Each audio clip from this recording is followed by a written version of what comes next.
ভুটানে জাল ভারতীয় মুদ্রা উদ্ধার, গ্রেপ্তার 2। ভুটানের রাজধানী থিম্পুতে জাল ভারতীয় মুদ্রা পাচার ও ব্যবহার চক্রের বিরুদ্ধে বড়সড় সাফল্য পেল রয়্যাল ভুটান পুলিশ। এই ঘটনায় 36 ও 37 বছর বয়সী 2 ব্যক্তিকে গ্রেপ্তার করা হয়েছে। পুলিশ তাদের কাছ থেকে মোট 17,70,000 টাকার জাল ভারতীয় মুদ্রা উদ্ধার করেছে। পুলিশ সূত্রে জানা গিয়েছে, গত 14 মে থিম্পু এলাকায় অভিযান চালিয়ে 2 অভিযুক্তকে গ্রেপ্তার করা হয়। এর আগে খাসাদ্রা পত্র এলাকায় অভিযুক্তরা জাল নোট ব্যবহার করার চেষ্টা করে ব্যর্থ হয়। এছাড়াও গত 12 মে STCBL ফুয়েল স্টেশনে গাড়িতে তেল ভরার সময় তারা জাল ভারতীয় 500 টাকার নোট ব্যবহার করেছিল বলে অভিযোগ ওঠে। তদন্তে নেমে সিসিটিভি ফুটেজ ও বিভিন্ন তথ্যের ভিত্তিতে 2 সন্দেহভাজনকে গ্রেপ্তার করে পুলিশ। পরে তাদের গ্রেপ্তার করা হয়।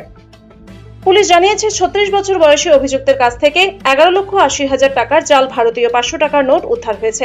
অন্যদিকে 37 বছরের ব্যক্তির কাছ থেকে 5,89,000 টাকার জাল ভারতীয় মুদ্রা উদ্ধার হয়েছে।